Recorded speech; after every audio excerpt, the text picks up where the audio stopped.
Testing the cleanliness of the water as it leaves this plant and many wastewater plants around the U.S. is one of the tasks of the National Water Quality Assessment Program. It's run by the US Geological Survey from the Denver Federal Center.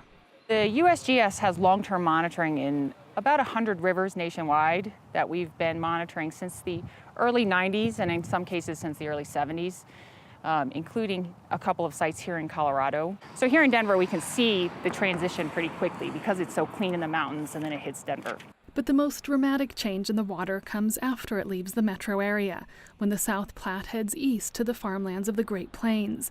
There we see the first buildup of nitrogen and phosphorus. Those are the nutrients which, in this region, are created by human activity and agricultural runoff.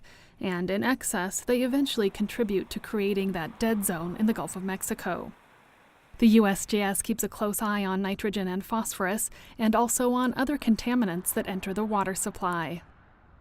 One of the more unusual contaminants that we pick up sometimes is the actual coating on pills. So the material that's used to coat pills, we frequently see downstream of areas where we see the other pharmaceuticals in the water as well. Many of them are partially removed by treatment plants, but many are also not completely removed. Another contaminant that's a particular issue in the urban setting would be E. coli, but it's one that the South Platte is not usually in compliance with.